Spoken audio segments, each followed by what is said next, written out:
Hello guys, magandang oras. It's December 26 na dito sa amin, pero free day namin guys.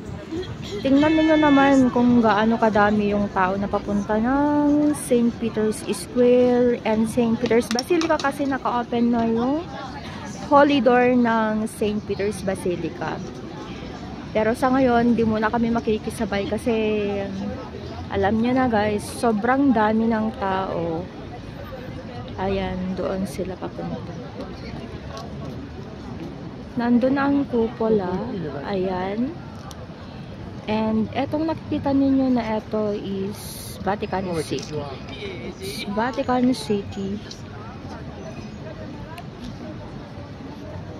So, tsaka na guys, total, always naman kaming nandito sa Roma. And hindi naman mawawala yung Vatican City dyan sa malapit. Tingnan niyo tong dalawang ito, super busy sila. Naggagrata Vinci! Nandito kami ngayon sa ano na ang tawag dito atin Nora? Piazza Risorgimento. Ayan guys, marami ding tao rito. Pero may mga kasama naman kami na natatakot din siguro na magpunta ng square. Kahapon guys, konti lang ang tao. Kasi halos lahat nag-lunch sa labas o sa kanilang bahay. Kasi naging or tradition na nila dito ang mag-lunch out. O kaya naman sa mga bahay-bahay nila.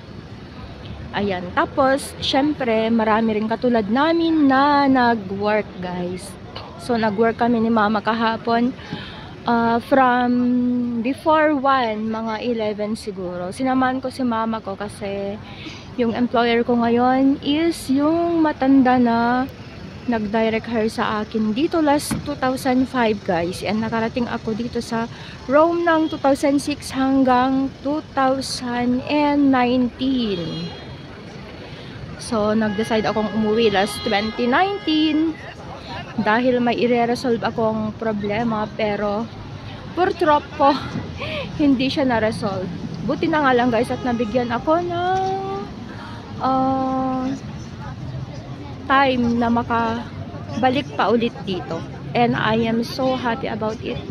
Kasi may mga pangarap pa kami ni Jerome na gusto namin matupad na dalawa. Ayan guys, so sobrang dami ng tao at marami ding mga police. Ayan. Maraming gwardiya. Yun lamang po. Thank you so much for watching. I love you all. Wag po sana kayong magsawang sumuport sa lahat ng aking mga videos. Bye-bye!